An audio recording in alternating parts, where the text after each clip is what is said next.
ouvir a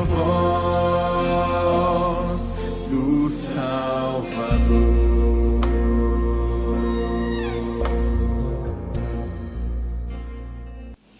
Neemias 5, de 1 a 12.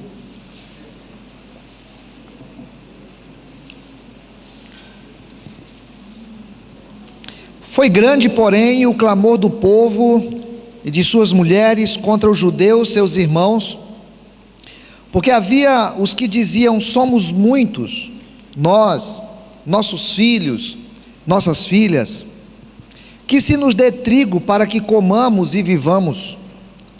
Também houve os que diziam: as nossas terras, as nossas vinhas e as nossas casas hipotecamos para tomarmos trigo nessa fome. Houve ainda os que diziam: tomamos dinheiro emprestado até para o tributo do rei sobre as nossas terras e as nossas vinhas. No entanto, nós somos da mesma carne como eles, e os nossos filhos são tão bons como os deles, e eis que sujeitamos nossos filhos e nossas filhas para serem escravos. Algumas de nossas filhas já estão reduzidas à escravidão. Não está em nosso poder evitá-lo, pois os nossos campos e as nossas vinhas já são de outros. Ouvindo eu, pois, o seu clamor e estas palavras, muito me aborreci. Depois de ter considerado comigo mesmo, repreendi os nobres e magistrados e lhes disse: sois usurários, cada um para com seu irmão.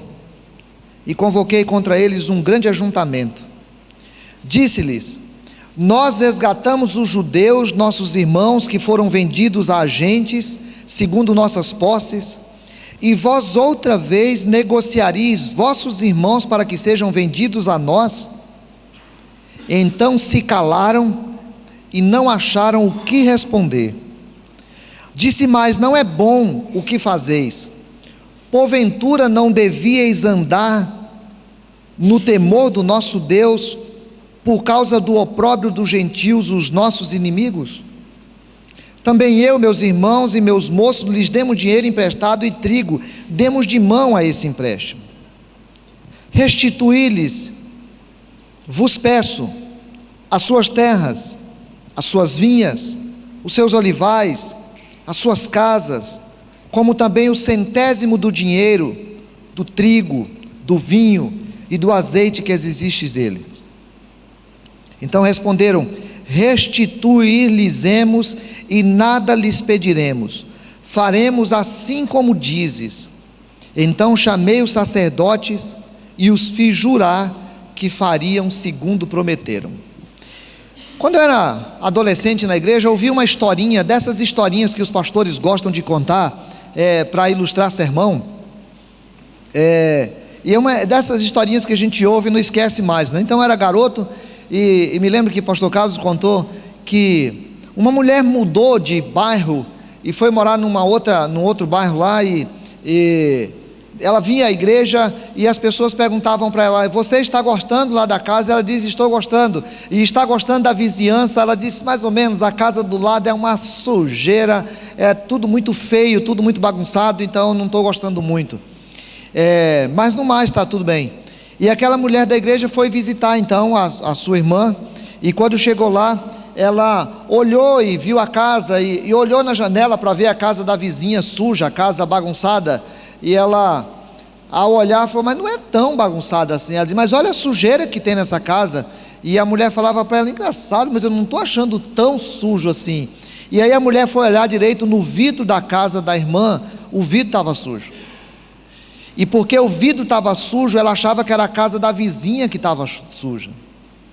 Nós estamos acompanhando uma história aqui já há um tempo, que é a história de Neemias. Neemias era um filho do Senhor, criado lá num outro país, onde o povo de Israel tinha vivido cativo durante 70 anos, agora já estava com quase 100 anos que eles estavam por lá. Já tinha vindo um pouco, mas a cidade de Neemias ficou lá, e perguntaram para ele, ele perguntou como é que está a cidade, e falaram: a cidade está muito largada, as pessoas estão vivendo em miséria. E Neemias pediu ao rei, e aí Deus dirigiu que ele voltasse para lá, para reconstruir os muros da cidade, porque naquele tempo uma cidade que quisesse sobreviver tinha que ter muros. E Neemias volta então para reconstruir, porque Jerusalém não era apenas uma cidade, Jerusalém era a cidade de Deus. Era em Jerusalém que tinha o único templo onde as pessoas adoravam. Toda a religião do Deus único estava em Jerusalém. Jerusalém era muito importante. Então voltar para lá e reconstruir os muros da cidade não era um projeto pessoal, era um projeto de Deus que precisava ser refeito, reconstruído. E é dentro dessa ideia que nós estamos pensando esse texto, estamos estudando esse texto aos pouquinhos, pensando que todos nós temos proposta de Deus na nossa vida. Lá no caso de Israel, eles pecaram contra Deus e o resultado foi terrível. No nosso também, às vezes por causa dos nossos pecados, nós vamos perdendo algumas coisas que não poderíamos perder, e Deus tem interesse que nós reconstruamos essas coisas. Então, por conta disso, nós estamos lendo também nessa perspectiva. Neemias foi reconstruir, nós também precisamos reconstruir. Mas todas as reconstruções exigem reconsiderações internas. Quando eu preciso reconstruir alguma coisa da minha vida, da minha família, da minha igreja, da minha cidade, eu preciso parar um pouquinho para olhar mesmo como estou. Qual é a minha realidade? O que eu estou precisando reparar? O que eu estou precisando refazer em mim? Primeiro, eu preciso perceber o que é que está acontecendo dentro do meu sistema. Porque às vezes eu fico olhando e vendo um problema enorme lá fora e não paro para perceber o que é que está acontecendo aqui dentro de mim, da minha família, da minha igreja, da minha cidade. Então eu preciso parar um pouquinho para falar, eu tenho que reconstruir, então vamos reconstruir. Toda essa história é a narrativa de todo o movimento que Neemias fez para reconstruir os muros da cidade de Jerusalém. Ele moveu coisas incríveis para que pudesse reconstruir, porque Deus foi dando condição para que ele o fizesse, e ele foi lá e movimentou a cidade, juntaram as pessoas, e aí os inimigos começaram a não concordar com aquilo, e começaram a criar problemas para eles, e começaram a fazer ameaças. Nós vimos a semana passada, mas eles resolveram, nós vamos reconstruir. E no processo de reconstrução, Neemias foi cuidando de cada detalhe, e a Bíblia diz que eles reconstruíram até a metade dos muros de toda a cidade. E os meses foram se passando, e o processo de reconstrução estava acontecendo, mas o Neemias estava muito preocupado com os inimigos que estavam lá fora, e não percebeu o que estava acontecendo dentro. Então eu preciso, quando quiser reconstruir alguma coisa, eu preciso perceber o que está acontecendo dentro. A Bíblia diz que as pessoas ficaram felizes porque tinham reconstruído até a metade, nós vimos a semana passada, mas ele diz assim: foi grande, porém, o clamor do povo e de suas mulheres contra os judeus, os seus irmãos. Terminou a metade do muro, está todo mundo feliz, mas de repente um grupo se juntou, chamou Neemias e disse: Neemias, está ruim, cara, está feio. Não está feio, nós já conseguimos fazer a metade. Não, nós não estamos falando disso não.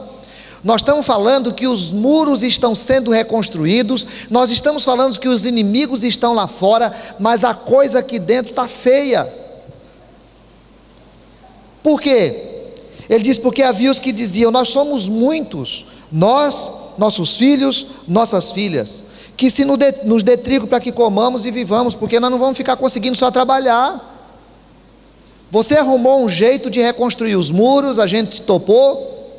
Você deu um jeito de que a gente se organizasse contra os inimigos, a gente topou. Só que nós não estamos comendo, nós estamos passando fome. Como é que nós vamos continuar construindo se nós estamos passando fome? Pior, também houve os que diziam: as nossas terras, as nossas vinhas, as nossas casas, hipotecamos para tomarmos trigos nessa fome. Você sabe com o que nós estamos comendo? Nós vendemos a nossa plantação de uva. Você sabe o que nós estamos comendo? Nós hipotecamos nossas casas, Nós estamos devendo tudo. Até agora nós comemos porque hipotecamos tudo o que tínhamos. Depois ele diz assim: houve ainda os que diziam: tomamos dinheiro emprestado até para o imposto do rei, sobre as nossas terras e as nossas vinhas. Olha, nós estamos com fome, porque nós hipotecamos tudo, e até para pagar imposto a gente já não tem mais dinheiro. Nós estamos todo mundo numa situação muito ruim. No entanto, nós somos da mesma carne como eles. Eles quem? Eles eram as pessoas que estavam emprestando dinheiro. Nós somos como eles. Nossos filhos são tão bons como os deles. Nossas filhas e os nossos filhos estão sendo entregues para serem escravos, e nós não temos como evitá-lo, porque os nossos campos e as nossas vinhas já são de outros. Irmão, sabe o que estava acontecendo? Eles tinham sido cativos da Babilônia, tinham sido levados para lá, tiveram todos os seus bens hipotecados. Agora o povo de Israel, Deus tinha trazido de volta, eles estavam se reorganizando, mas alguns judeus, mais espertos que os outros, começaram a cobrar dos próprios irmãos juros altos daquilo que eles estavam emprestando. Começaram a explorar a tal ponto de tomar as terras, de tomar as casas, de tomar todos os bens que os seus irmãos tinham. E a coisa foi ficando tão ruim que eles tiveram que dar aos seus filhos para serem escravos na casa dos seus irmãos judeus. Sabe o que é isso? Está se falando de um problema enorme que estava acontecendo dentro dos muros. Os inimigos estavam lá fora, mas os problemas maiores estavam acontecendo aqui dentro. É preciso que a gente aprenda essa lição. Às vezes nós imaginamos que os grandes problemas que existem nas nossas vidas são aquilo que acontece fora da nossa vida pessoal. Eu posso pensar que alguém está sendo um problema para mim, eu posso pensar que algo está sendo um problema para mim, e eu estou sendo um problema de mim mesmo. Então, é preciso que eu pare um pouquinho em alguns instantes da minha vida para me perguntar: meu Deus, será que eu estou precisando reconstruir algumas coisas, não é porque eu mesmo destruí? Será que algumas coisas que estão ruins na minha vida é porque eu não tomei os devidos cuidados e fiquei pensando que o problema era fora de mim? Minha família não está bem, estão acontecendo problemas lá em casa, as coisas não caminharam como eu queria que caminhasse, e eu gastei um tempão pensando que o problema é aquilo que acontece lá fora. Pode ser um problema que está plantado dentro da minha casa. Eu não cuidei da minha vida com Deus, e não cuidei da vida da minha família, não cuidei de detalhes especiais meus, e agora o problema tomou conta e a gente não sabe mais o que faz. Talvez eu tenha gastado muito tempo para trabalhar, para arrecadar coisas. Talvez eu esteja gastando muito tempo para poder dar escola para os meus filhos. Talvez eu esteja muito preocupado com coisas de fora e não entendo que o que mais destrói são as coisas de dentro. Os muros poderiam até ser reconstruídos com os inimigos lá fora tentando atacar, mas jamais seriam reconstruídos se eles continuassem com fome e explorando uns aos outros. Era preciso que eles parassem um pouquinho para perceber como é que vocês estão se sentindo. O Neemias não tinha percebido. O Neemias não tinha parado para perceber como é que está o meu povo, o que está acontecendo no meu povo. O Neemias estava construindo um muro.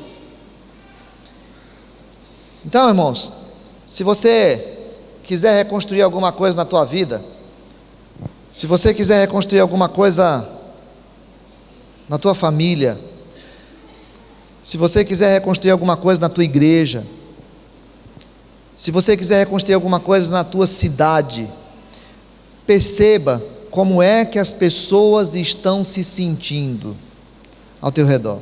O Neemias foi um líder maravilhoso, mas ele não estava percebendo como é que as pessoas estavam se sentindo. Esses dias atrás eu sentei com uma pessoa da igreja. Fui lá no ambiente de trabalho dela. Eu não gosto de ambiente de trabalho, mas ela arrumou um canto lá, nós nos sentamos ali, e a pessoa foi falar da igreja, e depois ela começou a falar de como que ela estava se sentindo, e eu fiquei pensando, meu Deus, se nós fizermos essa construção de um banheiro aqui maravilhoso que a gente está querendo construir, se nós fizermos uma cozinha aqui muito bonita, se nós continuarmos arrumando a chácara, construindo alojamentos, e tiver muitas pessoas se sentindo como esse irmão, não vai adiantar nada isso aí, não adianta nada. Se as pessoas ao meu redor estiverem se sentindo destruídas, eu não vou conseguir reconstruir nada. Então eu preciso parar para perceber como é que eu estou me sentindo e como é que as pessoas estão se sentindo. Segunda coisa, eu preciso reconhecer os meus erros. Olha, a pior especialidade que existe é aquela das pessoas que conseguem perceber muito claramente os erros dos outros.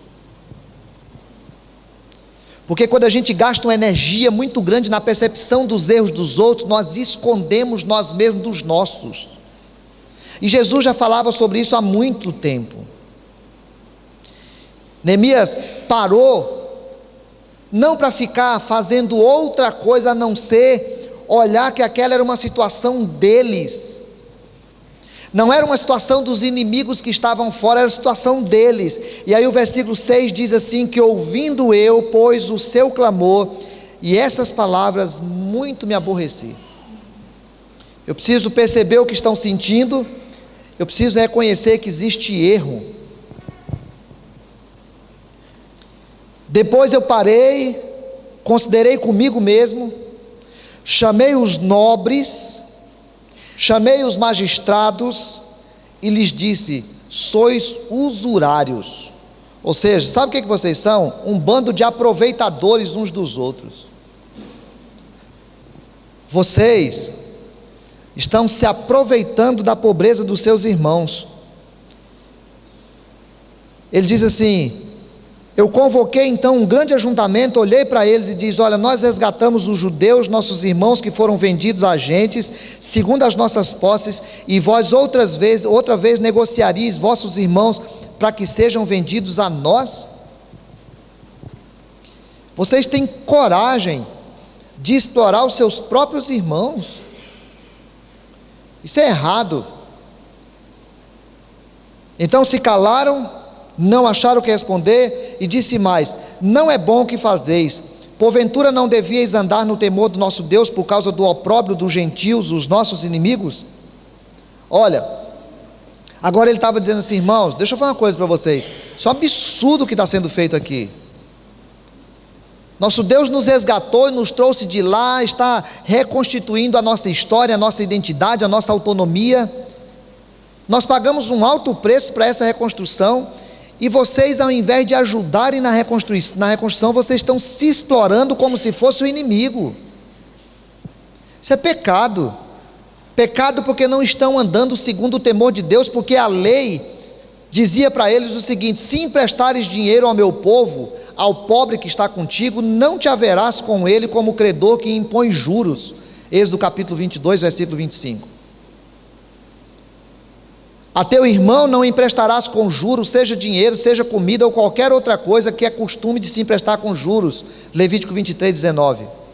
A lei de Deus dizia para ele: gente, vocês não emprestem dinheiro para os seus irmãos com juros, para que vocês não explorem o seu irmão, nunca. E aquela que era uma situação de miséria, pior ainda. Portanto, eles estavam não criando um problema social apenas, eles não estavam criando um problema estratégico que atrapalhava a reconstrução apenas, eles estavam pecando. O Daniel deu um estudo, o pastor Daniel lá do JK deu um estudo quarta-feira aqui maravilhoso, e ele estava falando que um dos problemas que a gente tem é quando nós transformamos pecados em problemas. É quando a gente chama pecado de problema. Eu estou cometendo pecado, e quando estou cometendo pecado, o resultado normalmente é trágico, Porque a Bíblia diz que pecado no começo tem gosto de mel, mas no fim tem gosto de fel. O povo de Israel começou a cometer pecado em relação a Deus e foi terrível.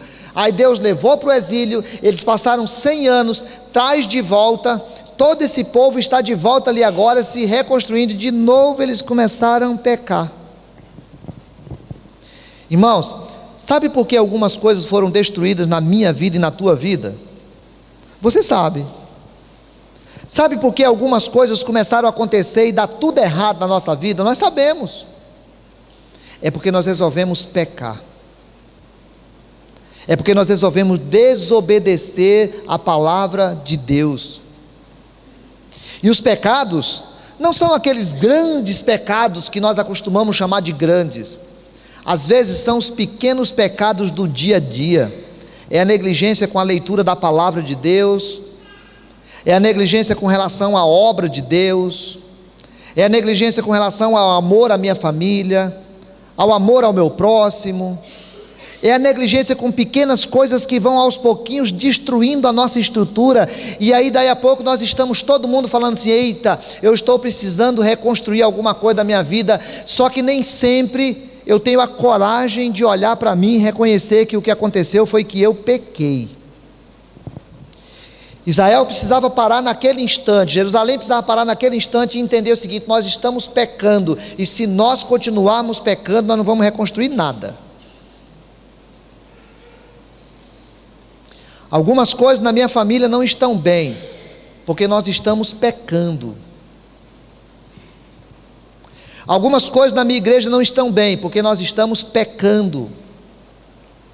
E pecado de igreja é um negócio muito interessante, porque pecado de igreja, quando um peca, todo mundo sofre as consequências do pecado, porque nós somos comunidade espiritual. Nós somos comunidade espiritual. Essa cidade está vivendo esse desespero. Essa semana aconteceram alguns assaltos aí extremos. Ontem nós fomos lá para a caminhada contra a violência, e aí estávamos lá, e daí a pouco uma mulher de não sei quantos anos, quase 60 anos, a mulher foi lá na frente e falou assim: eu fui abusada pelo meu irmão, dentro da minha casa, e a família, para me proteger, para proteger o meu irmão, me tirou daqui e mandou para o Paraguai. Eu nunca falei isso, agora estou aqui de microfone na frente falando para todo mundo. Essa cidade está vivendo essa pasmaceira, essa coisa horrível. Não é porque o prefeito é ruim, nem o anterior, é porque o prefeito e nós resolvemos pecar contra Deus. E quando a gente peca contra Deus, irmãos, o resultado é sempre trágico. Então eu preciso parar para perceber os meus sentimentos, eu preciso parar para perceber os meus pecados. Neemias parou, chamou aquele povo agora e diz assim: sabe o que está acontecendo? Vocês estão pecando contra Deus. Terceiro, eu preciso tomar uma posição. Eu tenho que tomar uma posição. Neemias parou a reconstrução do muro na metade, estava todo mundo feliz, o povo fez uma greve lá, chamou o Neemias, deu uma dura no Neemias.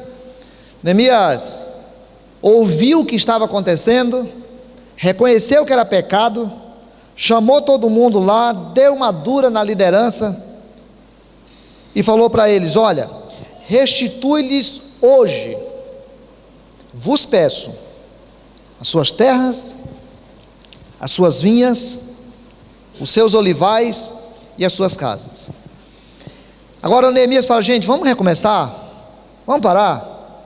Olha, primeiro, essas pessoas precisam das suas terras.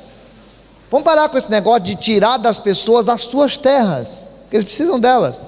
Nós não vamos fazer aqui uma discussão sociológica disso. Segundo, vocês precisam devolver as suas vinhas. Quem planta uva tem que cuidar da sua roça. Vocês tomaram a roça deles. Eles precisam ter de volta os seus olivais. Eles precisam ter de volta as suas casas. Vocês precisam devolver para eles o 1/100 do dinheiro, do trigo, do vinho e do azeite que existe deles. Vocês cobraram 1% de juro deles por mês, é pouco. Por ano dá 12%, é muito. Mesmo na nossa situação hoje já é muito. Na época, naquele lugar que não tinha inflação, isso era uma exploração horrível. Neemias disse assim: sabe o que vocês precisam fazer? Precisam chamar e devolver as suas terras, as suas plantações, as suas casas e todo o dinheiro que vocês tiraram deles. Sabe o que Neemias estava dizendo, irmãos? Assim, olha, nós não vamos conseguir recomeçar, nós não vamos conseguir reconstruir, se nós não reconhecermos que erramos, se a gente não reconhecer que o nosso problema não são os inimigos que estão lá fora. Os inimigos que estão lá fora são um problema, mas o problema maior é o que está acontecendo aqui dentro. E eu preciso hoje que vocês tomem um posicionamento, que vocês mudem. Eu preciso hoje que vocês devolvam aquilo que é do outro. A Bíblia fala que quem comete pecado e esconde, sofrerá o dano da disciplina do Senhor. Quem confessar o seu pecado e deixar, haverá perdão do Senhor. Pode até ter a consequência do seu pecado, mas haverá perdão do Senhor. Eu preciso hoje parar um pouquinho para pensar: ei, o que eu tenho cometido diante de Deus que é pecado, hein? O que eu tenho feito que eu sei que eu não devo continuar fazendo? O que eu tenho deixado de fazer que eu preciso voltar a fazer? Eu sei que eu estou pecando contra Deus, cara. Eu estou pecando contra Deus, ninguém está sabendo, mas eu estou pecando contra Deus. Eu não posso continuar, porque senão não vai adiantar nada eu construir muro. O que você está pecando, querido? O que você está fazendo que você sabe que é pecado? Se você quiser reformar, precisa tomar um posicionamento hoje. Por isso que Jesus Cristo é sempre essa oportunidade do recomeço e da nova oportunidade. Jesus é sempre esse espaço de eu poder parar um pouquinho e pensar: meu Deus, eu não posso continuar fazendo isso, cara. Eu sei que isso que estou fazendo ou que estou deixando de fazer entristece o coração de Deus, e isso está tirando a minha comunhão com Ele.